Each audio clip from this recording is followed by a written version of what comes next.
Bendiciones, hermanos de Oseas 6:3. Gloria Quiroz con ustedes. Agradecidas con el Señor por la oportunidad que nos da de escudriñar las Escrituras. Y con ustedes también por acompañarnos esta semana de ayuno y oración.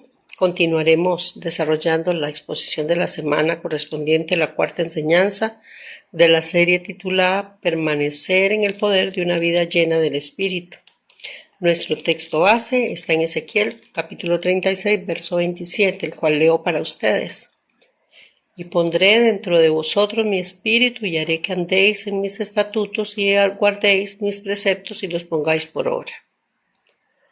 El tema que desarrollaremos a continuación la hemos denominado Viviendo en Unidad y analizaremos la unidad como un solo cuerpo en Cristo y la unidad como una sola iglesia.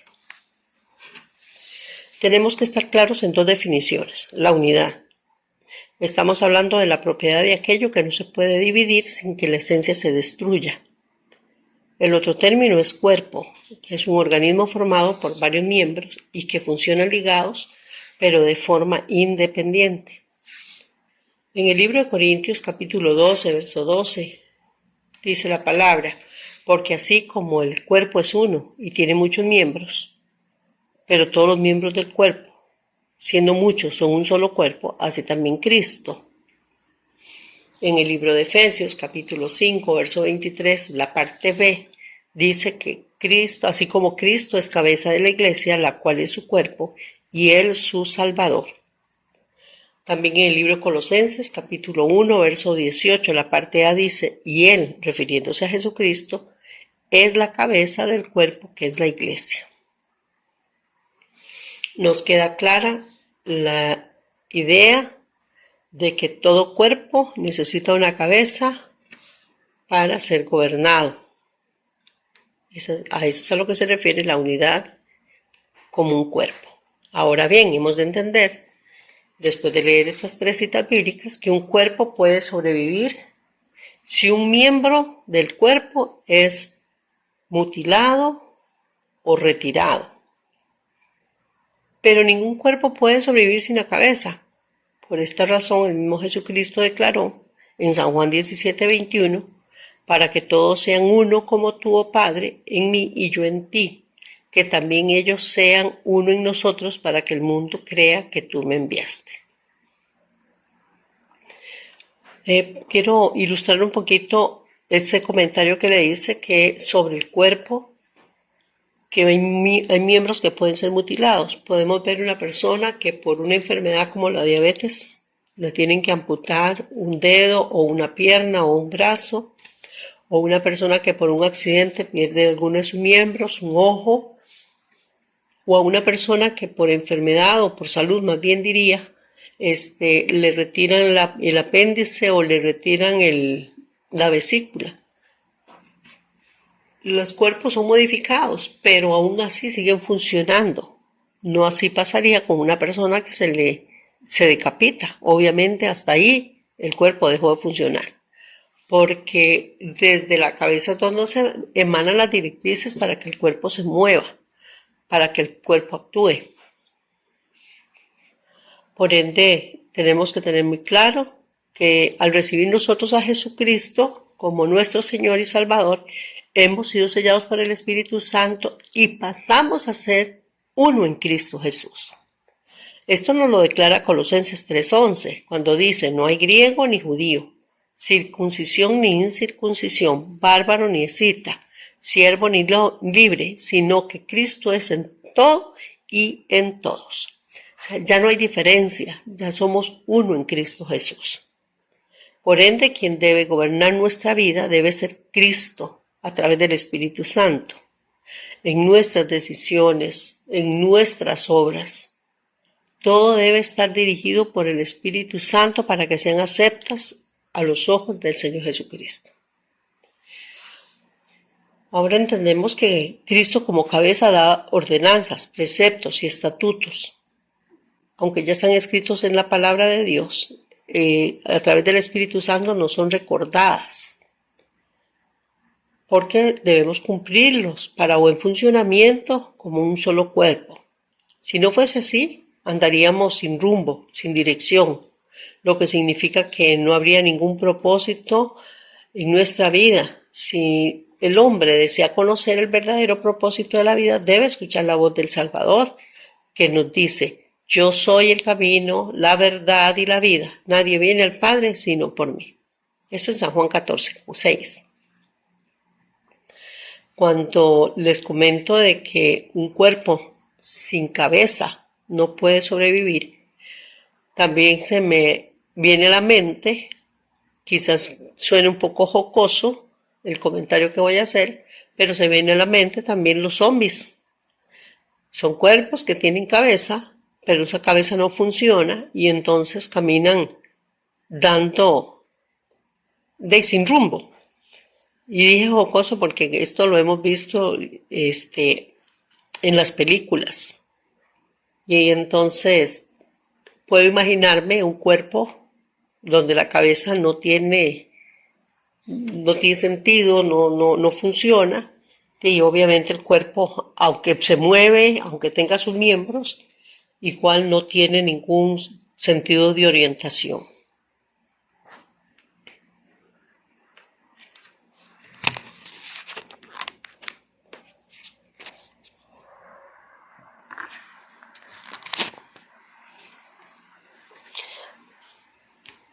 Haremos referencia a la unidad de la Iglesia, ya que debe funcionar coordinadamente. Debemos trabajar bajo las mismas premisas: la fe, la sana doctrina, la humildad, la mansedumbre, la paciencia y el amor. Estas son cualidades que encontramos en Jesucristo. Nos lo dice el libro de Efesios, capítulo 4:2. Con toda humildad y mansedumbre, soportándose con paciencia los unos a los otros en amor, solícitos en guardar la unidad del Espíritu en el vínculo de la paz, en un cuerpo y un espíritu, como fuisteis también llamados en una misma esperanza de vuestra vocación. La Iglesia debe estar en un mismo sentir, debe estar sincronizada, unísonos, acordes, como encontrábamos a la Iglesia primitiva, según lo describe el libro de Hechos, capítulo 2, verso 1. Cuando llegó el Pentecostés, dice, estaban todos unánimes juntos. Y cuando usamos la palabra unánimes, decimos en un solo ánimo. Todos estaban esperando lo mismo. Todos estaban sincronizados con sus deseos. ¿Cuál era el deseo que los movía a ellos? Ver la manifestación del Espíritu Santo. Recordemos que Jesucristo les había dicho a los discípulos y a los hombres y mujeres que estaban con ellos. Dice la palabra de Dios que eran como 120 personas. Les dijo, después de que cenó con ellos, les dijo, no salgan, no se vayan de aquí hasta que no sean revestidos del Espíritu Santo. Y en una ocasión anterior ya Jesucristo les había dicho, os conviene que yo me vaya para que venga sobre vosotros el Espíritu Santo. Ya Jesús les había hablado del Espíritu Santo. Les había hablado de que era necesario que fueran revestidos del poder del Espíritu Santo. Entonces ellos estaban anhelantes de conocer y de sentir y de ver al Espíritu Santo. Eso era lo que los movía a ellos. A nosotros nos debe mover el mismo sentir, la experiencia con el Espíritu Santo, el convivir con el Espíritu Santo. Nosotros, si lográramos esa unanimidad cada vez que nos reunimos, nuestras reuniones serían gloriosas, porque necesitamos aprender a estar en un solo sentir. Es importante indicar que para que la Iglesia trabaje de acuerdo a los propósitos del Señor, el Espíritu Santo nos dota de dones, dados de acuerdo a la medida de fe y a su gracia. Estos dones que nos da el Espíritu Santo, dice la palabra de Dios, que es para guiar y edificar la Iglesia de Cristo. Esto lo dice el libro de 1 Corintios 12, 1 al 3. No quiero, hermanos, que ignoréis acerca de los dones espirituales. Sabéis que cuando erais gentiles se os extraviaba llevándoos como os lleva a los ídolos mudos. Por tanto, os hago saber que nadie que hable por el Espíritu de Dios llama anatema a Jesús, y nadie puede llamar a Jesús Señor sino por el Espíritu Santo. También Pablo nos habla en 1 Corintios 12, 8, 10, que existen diversidad de dones y que todos son dados por el mismo Espíritu. Y se menciona en este capítulo 9 dones, que ya hemos estudiado a profundidad en el Ministerio SEA 6.3 durante todo este año. Por lo tanto, no ahondaremos en ellos en esta ocasión. Pero sí haré referencia a que la Iglesia también es dotada de ministerios, como los citados en Efesios 4, 11 y 3 al 13. Y dice la palabra de Dios, y él mismo constituyó a unos apóstoles, a otros profetas, a otros evangelistas, a otros pastores y maestros, a fin de perfeccionar a los santos para la obra del ministerio, para la edificación del cuerpo de Cristo. Cabe mencionar que dentro de la Iglesia o dentro del cuerpo de Cristo se requieren miembros con capacidades y talentos que hagan otras labores, que no menos importantes que las anteriores que leímos en Efesios 4:11 o que leíamos en 1 Corintios 12. ¿De qué labores hago mención? Por ejemplo, le puedo decir presidir, el de consolar, el de restaurar, el de administrar y el del servicio. Estos funcionan para mantener el orden dentro de las congregaciones y, como los anteriores, también contribuyen a la unidad de la Iglesia. También es necesario recordar que cuando se hace mención de la Iglesia como cuerpo de Cristo, no solo se refiere a una congregación específica, sino a la Iglesia que está dispersa por todo el mundo. ¿A qué me refiero con ese comentario? Que tanto es cuerpo de Cristo el grupo SEA 6.3 como cualquier otra denominación, llámese como se llame y donde quiera que esté, y que lo ideal sería que nos desempeñáramos como miembros del mismo cuerpo, ya que Cristo debe ser nuestra cabeza y quien nos direccione hacia el Padre. Digo ideal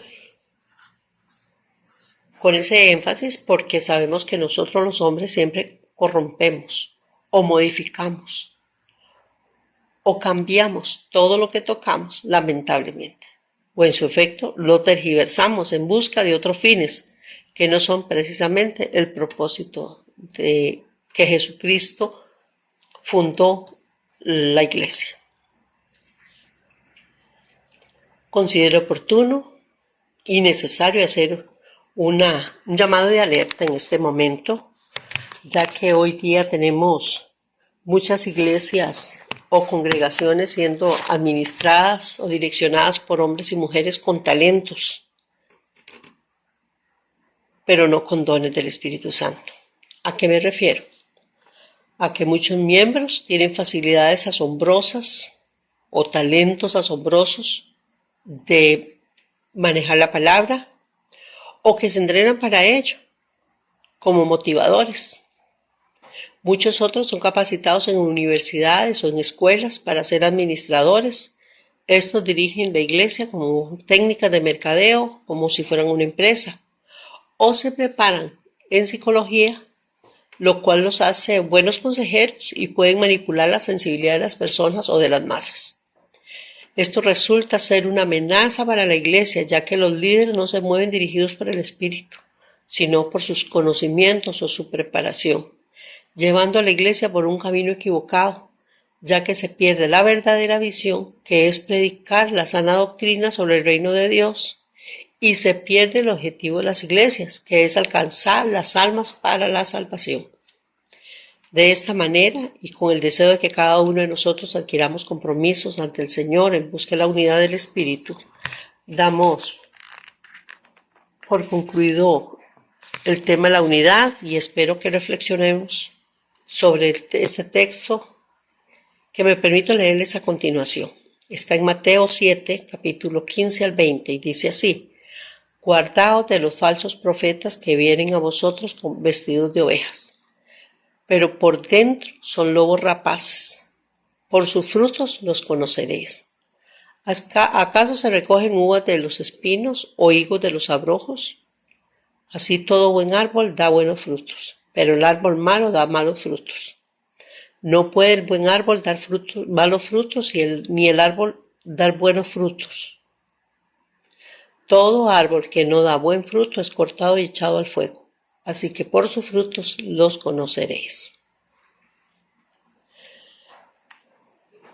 El Señor insiste en este momento en que nosotros para poder permanecer en el poder de una vida llena del Espíritu tenemos que estar en un mismo sentir, es ser uno en Cristo Jesús. Por eso, mis hermanos, yo les pido en este momento me acompañen a hacer una oración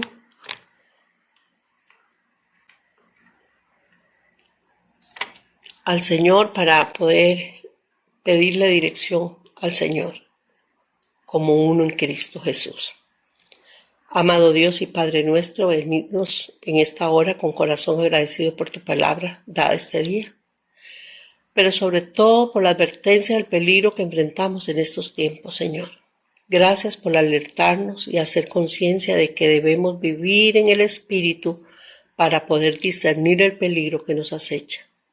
Danos inteligencia espiritual y sabiduría del cielo para estar como atalayas, atentos y desarrollar los dones del Espíritu Santo en cada uno de nuestros hijos, Señor. Porque es solo por el Espíritu que podremos mantenernos en el camino que nos has trazado para llegar a ti. También queremos ser instrumentos para la labor que nos has encomendado, pero no queremos hacerlo con nuestros medios o conocimientos, sino hacer tu voluntad. Por tanto, nos rendimos a ti, Señor, de todo corazón. Ayúdanos a ser mejor cada día, Señor. Te pedimos, Espíritu Santo de Dios, que manifiestes tu poder cada día que tú nos regales. Cada momento de nuestra vida sea guiada por ti, Espíritu Santo. Abre nuestros ojos espirituales. Ayúdanos a entender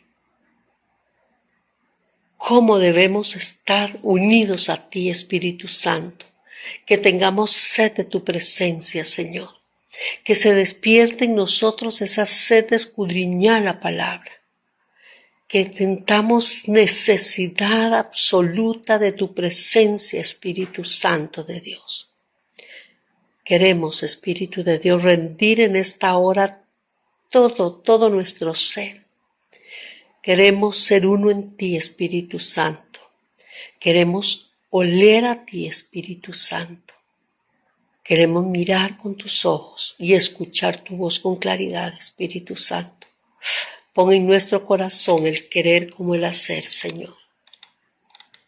Necesitamos, Padre de la gloria, que tú despiertes en nosotros ese anhelo por tu palabra, ese anhelo por tu presencia, Señor, ese anhelo por tu gracia, ese anhelo por la gloria de Dios, ese anhelo de permanecer uno en Cristo Jesús, Señor.